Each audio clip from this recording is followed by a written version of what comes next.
Hi friends, electrostatics इस chapter के ऊपर हमारी जो ऑनलाइन वीडियो लेक्चर सीरीज है उसके थर्ड पार्ट में मैं आप सभी लोगों का एक बार फिर से स्वागत करता हूं। आज के इस लेक्चर में हम देखने जा रहे हैं किसी भी इलेक्ट्रिक डायपोल को जब हम किसी एक्सटर्नल इलेक्ट्रिक फील्ड में प्लेस करते हैं तो उसके ऊपर कितना टॉर्क एक्ट होता है।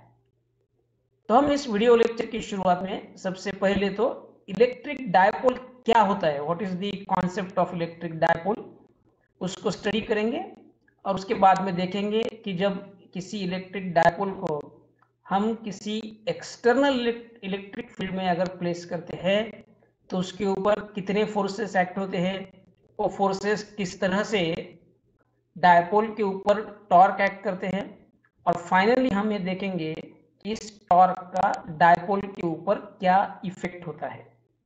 तो चलो शुरुआत करते हैं इलेक्ट्रिक डायपोल के डेफिनेशन से। पहले शुरुआत में हम ये समझने की कोशिश करेंगे कि इलेक्ट्रिक डायपोल क्या होता है। जैसा आप सभी लोग इसके पहले भी जो हमारा ऑनलाइन डिस्कशन है उसमें हम सीख चुके हैं।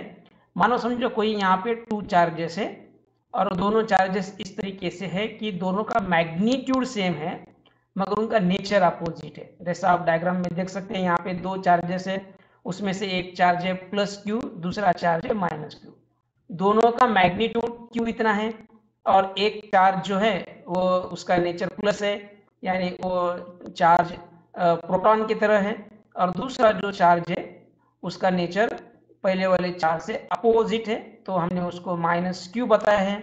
यानी ये जो दूसरा वाला पॉइंट चार्ज है उसका नेचर इस तरीके से है जैसे वो मानो कोई इलेक्ट्रॉन हो। तो इस तरीके से अगर हम दो इक्वल मैग्नीट्यूड के और अपोजिट नेचर के चार्जेस लेते हैं और उनको कुछ फाइनाइट डिस्टेंस से सेपरेट करते हैं, so if we consider two equal and opposite charges and separate them by some finite distance, दोनों के बीच में कोई पक्का डिस्टेंस अगर हम तैयार करते हैं तो ये दो चार्जेस की मिला के जो सिस्टम बनती है इसको हम बोलते हैं electric dipole. So what is electric dipole? So when two equal and opposite charges, when two charges of equal magnitude and opposite nature are separated by some finite distance, then they constitute a system which is called as electric dipole. तो जब कोई दो equal magnitude और opposite nature के charges एक दूसरे से कुछ पक्की दूरी बनाकर हम रखते हैं तो ये दो चार्जेस की मिला के जो सिस्टम बनती है इसको हम बोलते हैं इलेक्ट्रिक डायपोल।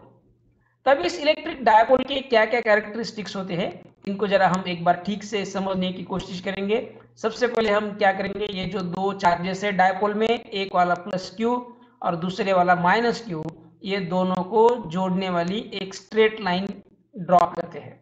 तो इस स्ट्रेट लाइन को हम बोलते हैं axis of dipole. So a line joining the 2 point charges in an electric dipole is called as axis of dipole.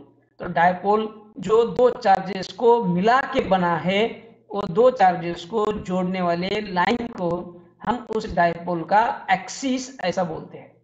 इस एक्सिस का हम कोई सेंटर पॉइंट लेते हैं, मानो यहाँ पे point O axis of dipole का सेंटर है।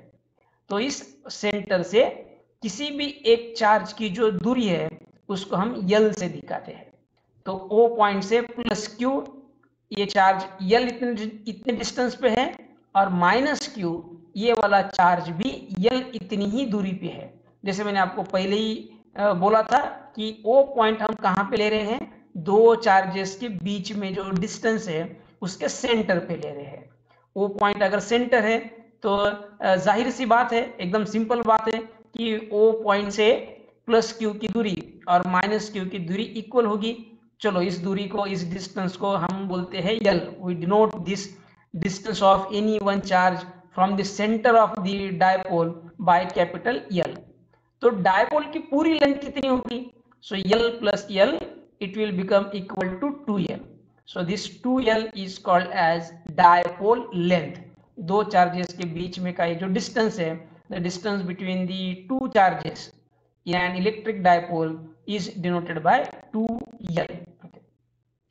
Now what we'll do, we'll draw a perpendicular line passing through center of dipole and perpendicular to what? Perpendicular to axis of dipole. अब हम यहाँ पे क्या करेंगे, एक लाइन ड्रॉ करेंगे. See into the diagram, we'll draw a straight line which will be perpendicular to axis of dipole and it will pass through center of the dipole. Then this line is called as equator of dipole. So you should keep in mind, about dipole we can define two different lines. One is called as axis, which will pass through the two charges or which will connect to the two charges which are making that dipole. And if we draw one more line passing through center of dipole and perpendicular to its axis, then this line is called as equator of the dipole. Then about this electric dipole, we can define one important physical quantity, and that physical quantity is called as electric dipole moment. Okay, तो जरा एकदम इसको carefully listen करिए, इसको एकदम ठीक तरीके से सुनिए, ठीक तरीके से यहीं पे याद कर लीजिए. तो किसी भी इलेक्ट्रिक डायपोल के बारे में सबसे इंपॉर्टेंट और बेसिक फिजिकल क्वांटिटी हम डिफाइन कर सकते हैं और इसका नाम है इलेक्ट्रिक डायपोल मोमेंट. इसको हम P इस इंग्लिश अल्फाबेट से डिनोट करते हैं और इसका फॉर्मूला होता है magnitude of one of the charges forming the dipole into the dipole length. तो डायपोल बनाने में जो दो चार्जेस यहाँ पे रखे हुए हैं या जो दो चार्जेस को मिला के ये डायपोल बना है, उस दोनों में से किसी एक चार्ज का मैग्नीट्यूड. तो हमने डायपोल के शुरुआत में डेफिनेशन में बोल दिया था कि डायपोल दो चार्ज से बनता है, दोनों का मैग्नीट्यूड सेम होता है और उनका नेचर अपोजिट होता है. तो दोनों में से किसी एक का मैग्नीट्यूड. तो यहाँ पे एक वाला चार्ज प्लस क्यू है, दूसरे वाला चार्ज माइनस क्यू है. तो प्लस और माइनस तो उनके नेचर को डिनोट कर रहे हैं. तो मैग्नीट्यूड कितना है? तो मैग्नीट्यूड है सिंपली क्यू. और डायपोल लेंथ कितनी है? डायपोल लेंथ है 2L. तो अगर हम क्यू का 2L के साथ प्रोडक्ट लेते हैं तो देन इस प्रोडक्ट को हम बोलते हैं electric dipole moment. So the electric dipole moment is equal to magnitude of one of the charges forming the electric dipole into the dipole length. So it is denoted by P is equals to Q into 2L. तो ये जो electric dipole moment है ये एक vector quantity है और इसको vector form में हम इस तरीके से लिखते हैं P bar is equals to Q into 2L bar. यहाँ पे कॉन्सेंट्रेट करिए. ये जो इलेक्ट्रिक डायपोल वेक्टर हम यहाँ पे लिख रहे हैं P बार, इसका मैग्नीट्यूड कितना है और इसकी डायरेक्शन कितनी है. तो मैग्नीट्यूड तो यहाँ पे हमने डिनोट कर दिया है ना, magnitude. So this P is equals to Q into 2L is denoting the magnitude. दोनों में से किसी एक चार्ज का मैग्नीट्यूड और डायपोल की लेंथ, ये दोनों का अगर हम मल्टीप्लिकेशन करते हैं तो हमको इस इलेक्ट्रिक डायपोल मोमेंट P बार का मैग्नीट्यूड मिल गया. और इसकी डायरेक्शन कहाँ पे होती है? तो इसका ये वेक्टर वाला फॉर्मूला के ऊपर कॉन्सेंट्रेट करिए. सो P बार के फॉर्मूला में कितने वेक्टर है? तो एक ही वेक्टर है. यहाँ पे लेंथ वेक्टर दिख रहा है L बार. सो इसका मतलब क्या होता है? P बार की डायरेक्शन बिल्कुल किसके जैसे होगी? L बार के जैसे होगी. यहाँ पे ना Q को डायरेक्शन है ना 2 को डायरेक्शन है. So the direction of P bar is same as L bar, where L bar is length vector. But question is what is the direction of length bar. ये जो L बार हमने यहाँ पे दिखाया है या जिसको हम 2L बार ऐसा भी लिख सकते हैं क्योंकि टोटल लेंथ जो है डायपोल की वो 2L है. तो ये जो लेंथ वेक्टर है इसकी डायरेक्शन कहाँ पे है? तो इसकी डायरेक्शन होती है अलोंग एक्सिस. ये जो प्लस क्यू और माइनस क्यू को जोड़ने वाला एक्सिस हमने निकाला है और इस एक्सिस की ही लेंथ 2L है. तो इस 2L के ऊपर इस 2L बार की इस लेंथ वेक्टर की डायरेक्शन होती है. मगर इस लेंथ वेक्टर के दो डायरेक्शन हो सकते हैं, आइदर वो प्लस क्यू से माइनस क्यू या माइनस क्यू से प्लस क्यू. तो ये दोनों में से कौन सी लेनी चाहिए? तो यहाँ पे हमने जो वेक्टर लेंथ वेक्टर बताया है 2L बार, एग्जैक्टली उसकी डायरेक्शन क्या है? तो आप लोग एकदम केयरफुली इस बात को ध्यान में रखेंगे. You will learn it properly and very careful that the direction of length vector in terms of electric dipole is always from minus charge to plus charge. It is always from minus q to plus q. That's why the electric dipole moment will also be directed. ये जो electric dipole moment का vector है p बार, वो कहाँ पे direct होगा? तो वो डायरेक्ट होगा along axis and directed from minus q to plus q as shown in figure. Okay, so this is all about the electric dipole. ये इलेक्ट्रिक डायपोल का क्या है, इंट्रोडक्शन है. इतनी बातें जो है, इतनी जो बेसिक बातें हैं, वो हर किसी को इलेक्ट्रिक डायपोल के बारे में लर्न करना चाहिए. अभी हम आगे बढ़ेंगे. इस इलेक्ट्रिक डायपोल को हम किसी और चार्ज के इलेक्ट्रिक फील्ड में अगर प्लेस करते हैं, यहाँ पे आप लोग पक्का एक चीज नोटिस करेंगे. इलेक्ट्रिक डायपोल चार्जेस से लेके बना है, तो इन चार्जेस के अराउंड भी इलेक्ट्रिक फील्ड तैयार होती होंगी, तो ये उनकी खुद की इलेक्ट्रिक फील्ड होगी. तो इसके बारे में हम नहीं सोच रहे. ये इलेक्ट्रिक डायपोल को हम किसी और चार्ज के इलेक्ट्रिक फील्ड में प्लेस करेंगे. किसी और चार्ज की इलेक्ट्रिक फील्ड, इसको हम क्या बोलते हैं?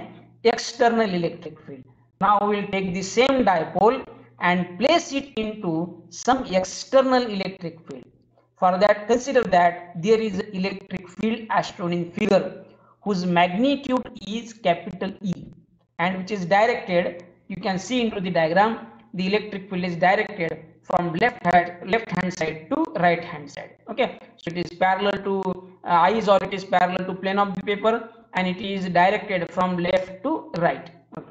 Now we'll take this same dipole and place it into this electric field. अब हम क्या करेंगे, यहाँ पे वही वाले जो दो चार्जेस लेके डायपोल बना था, प्लस क्यू और माइनस क्यू, उसको इस इलेक्ट्रिक फील्ड में प्लेस करेंगे. So we are placing an electric dipole having charges plus Q and minus Q and whose length is 2l. So we have placed electric dipole with magnitude of each charge q and dipole length 2l such that. कैसा place किया है? मगर हमने इस तरीके से इसको place किया है कि इस डायपोल का जो एक्सिस है, ये एक्सिस इलेक्ट्रिक फील्ड की जो डायरेक्शन है, ये वाली जो एक्सटर्नल इलेक्ट्रिक फील्ड है, इसकी डायरेक्शन के साथ ये जो एक्सिस है या इसका जो लेंथ वेक्टर है, जैसा हमने अभी डिस्कस किया, डायपोल का लेंथ है वेक्टर 2l बार. इसकी डायरेक्शन कहां से लेके कहां तक होती है? माइनस क्यू से लेके प्लस क्यू तक. कहां पे? एक्सिस पे. तो ये जो लेंथ ऑफ द डायपोल है, ये या फिर डायपोल की डायपोल मोमेंट जो है, इलेक्ट्रिक डायपोल मोमेंट p बार, वो इलेक्ट्रिक फील्ड के डायरेक्शन के साथ थीटा इतना एंगल कर रही है. So we have placed, diagram में हमने क्या किया है? डायग्राम में हमने एक इलेक्ट्रिक डायपोल जिसके किसी भी एक चार्ज का मैग्नीट्यूड प्लस क्यू है और जिसकी लेंथ 2l है, इसको हमने एक्सटर्नल इलेक्ट्रिक फील्ड में इस तरीके से प्लेस किया है कि उस डायपोल का एक्सिस जो है वो एक्सटर्नल इलेक्ट्रिक फील्ड के साथ थीटा इतना एंगल यहाँ पे बना रहा है. Now what will happen with this dipole? अब इस डायपोल के साथ यहाँ पे क्या होगा? तो जैसा आप लोग ऑलरेडी इलेक्ट्रोस्टैटिक्स के फंडामेंटल में से जानते हो, जब भी हम कोई स्टैटिक पॉइंट इलेक्ट्रिक चार्ज किसी इलेक्ट्रिक फील्ड में प्लेस करते हैं, तो फौरन उसके ऊपर as soon as we place any static point electric charge in external electric field, it is acted upon by force. तो हम जैसे ही इलेक्ट्रिक फील्ड में किसी पॉइंट इलेक्ट्रिक चार्ज को प्लेस करते हैं, तो वो चार्ज और वो इलेक्ट्रिक फील्ड, ये दोनों के बीच के जो इंटरेक्शन है, इस इंटरेक्शन के कारण उस चार्ज के ऊपर फोर्स एक्ट होता है. सो यहाँ पे दो चार्जेस है, तो दोनों ही चार्ज के ऊपर इलेक्ट्रिक फील्ड के कारण क्या एक्ट होगा? फोर्स एक्ट होगा. So before that we will denote the direction of electric dipole moment of this dipole. तो फोर्स कितना होगा, इसको डिस्कस करने से पहले ये जो हमने यहाँ पे डायपोल प्लेस किया है, उसकी जो डायपोल मोमेंट है p बार, उसको हम यहाँ पे डिनोट करते हैं. तो जैसा हमने अभी डिस्कस किया है, इसकी डायरेक्शन माइनस क्यू से लेके प्लस क्यू के तरफ होगी और इसका मैग्नीट्यूड होगा p is equals to q into 2l, और वेक्टर में हम इसको लिख सकते हैं p bar is equals to q into 2l bar. तब हम देखते हैं कि ये डायपोल के ऊपर किस तरीके से फोर्स एक्ट हो गए. तो यहाँ पे दो चार्जेस है, दोनों ही चार्जेस के ऊपर इलेक्ट्रिक फील्ड के कारण क्या एक्ट होगा? फोर्स एक्ट होगा. तो चलो पहले देखते हैं ये जो प्लस क्यू चार्ज है इसके ऊपर कितना फोर्स एक्ट होगा, what will be force, what will B its magnitude and what will B its direction. तो आप सब लोग जानते हैं इलेक्ट्रिक फील्ड ई का फॉर्मूला क्या होता है, so E bar is equals to F bar upon Q. From that we can say that the force acting on any charge q placed in electric field E is q into E bar। तो यहाँ पे हमने ये जो vector है, ये vector क्या represent कर रहा है, फोर्स रिप्रेजेंट कर रहा है जो इस प्लस क्यू चार्ज पे एक्ट हो रहा है। इसकी डायरेक्शन कहाँ पे होगी इस फोर्स की, तो आप इस फॉर्मूला के ऊपर कॉन्सेंट्रेट करिए। इसका फॉर्मूला क्या आ गया, F bar is equal to Q into E bar, यानी इस फोर्स के फॉर्मूला में एक ही वेक्टर है, वो है ई बार, यानी एफ बार की डायरेक्शन बिल्कुल किस तरीके से होगी, ई बार की तरह उसकी डायरेक्शन होगी। और यहाँ पे डायग्राम में ई बार की डायरेक्शन कहाँ पे है, ई बार की डायरेक्शन जैसे मैंने आपको शुरुआत में बताया ये लेफ्ट से लेके राइट की तरफ है। तो ये जो प्लस क्यू चार्ज के ऊपर एक्ट होने वाला फोर्स है F is equal to Q into E, इसकी डायरेक्शन भी कहाँ पे होगी, तो इस प्लस क्यू चार्ज पे वो लेफ्ट से लेके राइट की तरफ होगी। तो आप देख सकते हैं डायग्राम में ये जो वेक्टर मैंने यहाँ पे बताया है, ये वेक्टर इसका मैग्नीट्यूड है F is equals to plus Q into E, और उसकी डायरेक्शन बिल्कुल सेम ये जो एक्सटर्नल इलेक्ट्रिक फील्ड है उसके डायरेक्शन के से मिलती है या उसको पैरेलल है। सिमिलरली ये जो इधर माइनस क्यू वाला चार्ज है इसके ऊपर भी फोर्स एक्ट होगा। So what will be force acting on minus Q, so force acting on minus Q will be minus Q into E. Vector में इसको हम लिख सकते हैं F bar is equals to minus Q into E bar. तो ये जो दूसरे वाला चार्ज है इस डायपोल को बनाने वाला माइनस क्यू, इसके ऊपर जो फोर्स एक्ट होगा उसका मैग्नीट्यूड होगा क्यू इंटू ई, क्योंकि फोर्स का फॉर्मूला है magnitude of charge into magnitude of electric field. मगर उसकी डायरेक्शन कहाँ पे होगी, तो वेक्टर में आप देख सकते हैं वेक्टर में ये फॉर्मूला क्या आ रहा है, F bar is equal to minus Q into E bar. तो यहाँ पे ये माइनस साइन क्या डिनोट कर रहा है, ये माइनस साइन डिनोट कर रहा है कि ये जो माइनस क्यू चार्ज है इसके ऊपर एक्ट होने वाला ये जो फोर्स है एफ बार, उसकी डायरेक्शन इस ई बार के माइनस है, यानी अपोजिट है। So the force acting on negative charge will have a direction opposite to that of the direction of electric field। इसलिए यहाँ पे ये जो फोर्स वेक्टर है वो मैंने इलेक्ट्रिक फील्ड के अपोजिट डायरेक्शन में यहाँ पे डिनोट किया है। तो इसका मैग्नीट्यूड कितना होगा, मैग्नीट्यूड होगा क्यू इंटू ई। आप देखिए दोनों फोर्स के बारे में देखिए, ये दोनों फोर्स का जो मैग्नीट्यूड है वो मैग्नीट्यूड सेम है, वो है क्यू इंटू ई, मगर दोनों की डायरेक्शन क्या हो गई, अपोजिट हो गई। तो ये दोनों फोर्सेस सेम मैग्नीट्यूड के हैं और उनकी डायरेक्शन अपोजिट है, उनकी लाइन ऑफ एक्शन एक दूसरे को पैरेलल है। तो ऐसे जब भी two equal and opposite forces किसी एक सिस्टम पे एक्ट करते हैं तो ये दो फोर्सेस मिला के क्या बनाते हैं, कपल बनाते हैं। So they create a system which is called as couple. So two equal and opposite और two equal parallel and opposite forces constitute a system which is called as couple।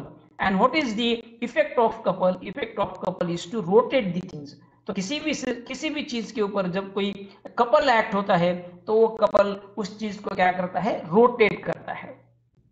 तो ये रोटेशन हम किस तरीके से measure करते हैं, या जो ये जो कपल की ताकत है किसी चीज को रोटेट करने की, या जो उसका इफेक्ट है, इस इफेक्ट को हम किस तरीके से मेजर करते हैं, तो हम मेजर करते हैं in terms of moment of couple.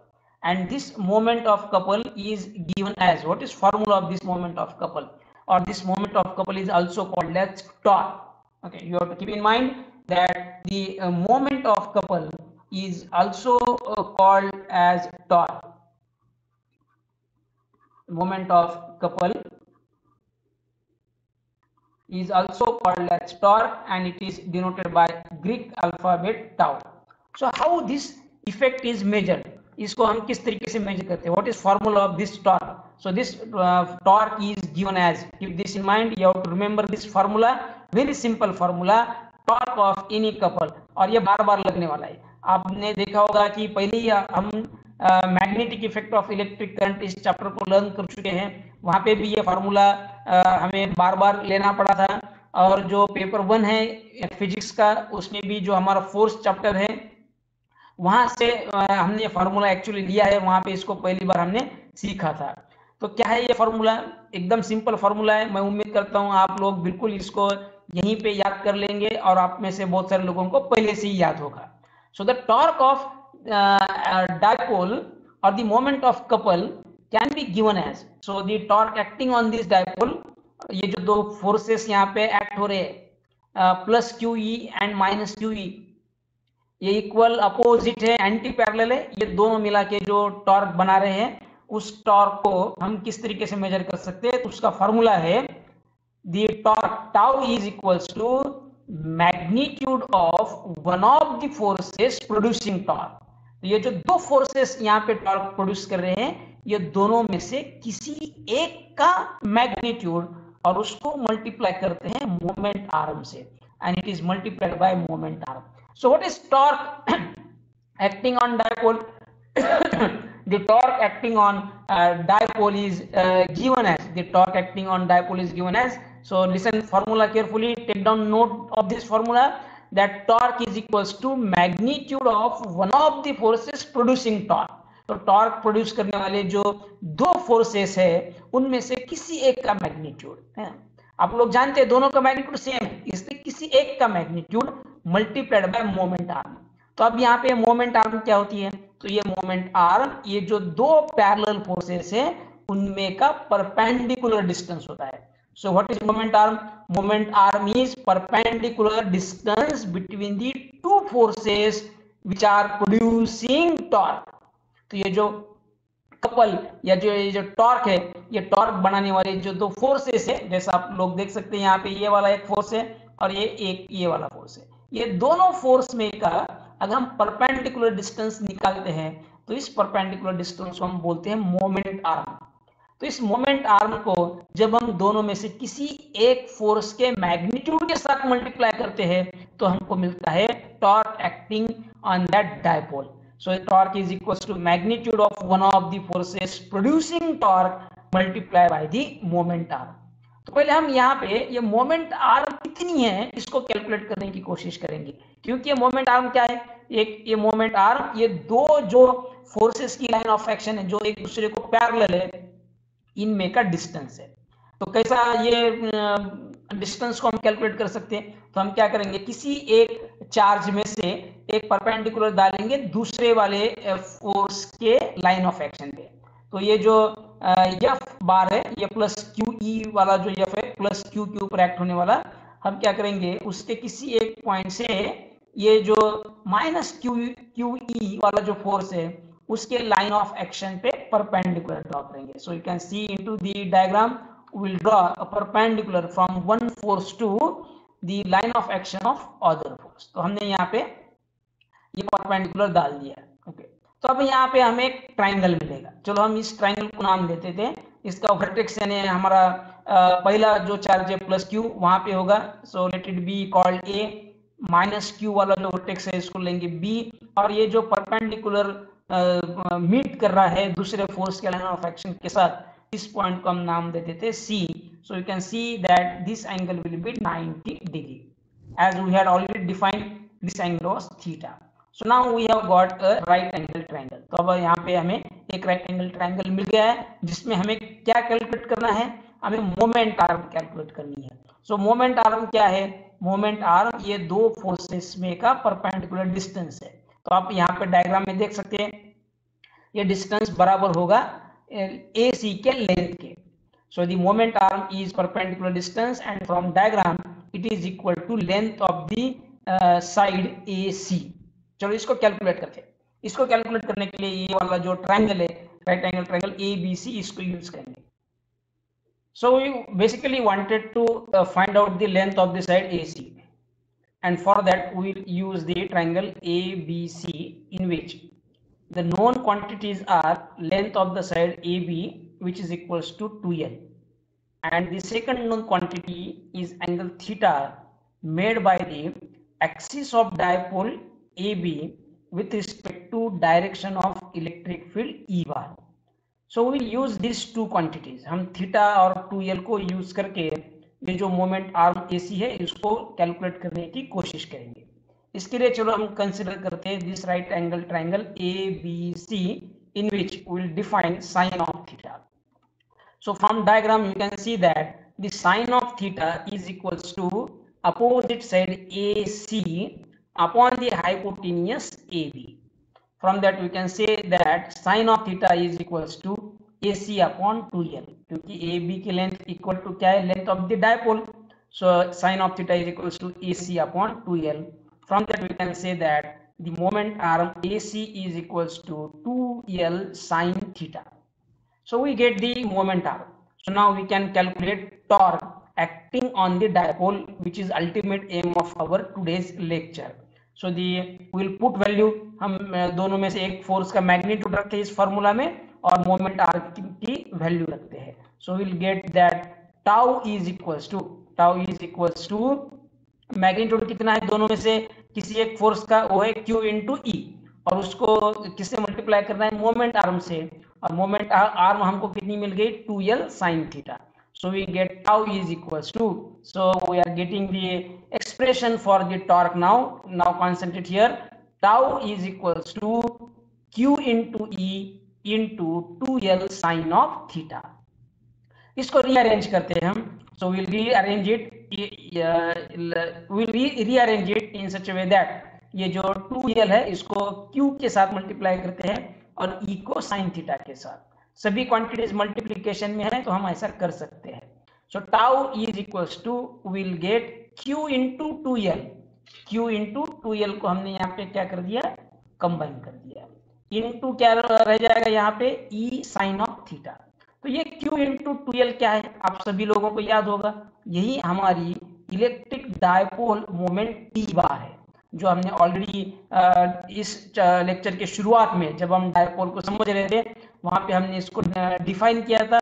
So this Q into 2L is denoted by P and is called as electric dipole moment. तो इसके ऊपर से टाउ का फॉर्मूला क्या हो गया, tau is equals to P into E into sin of theta. तो यहाँ पे जैसे मैंने आपको पहले ही बोला था, ये जो इलेक्ट्रिक डायपोल मोमेंट है P वो वेक्टर क्वांटिटी है, इलेक्ट्रिक फील्ड इंटेंसिटी E भी वेक्टर क्वांटिटी है, यानी यहाँ पे दो वेक्टर के मैग्नीट्यूड के साथ ये दोनों के बीच में जो एंगल है थीटा उसका साइन है, यानी इसी को हम वेक्टर फॉर्म में किस तरीके से लिख सकते हैं. So we can define the torque acting on this dipole in vector form in such way that tau bar is equals to P bar cross of E bar. So this is the ultimate formula for the torque acting on any electric dipole placed in an external electric field.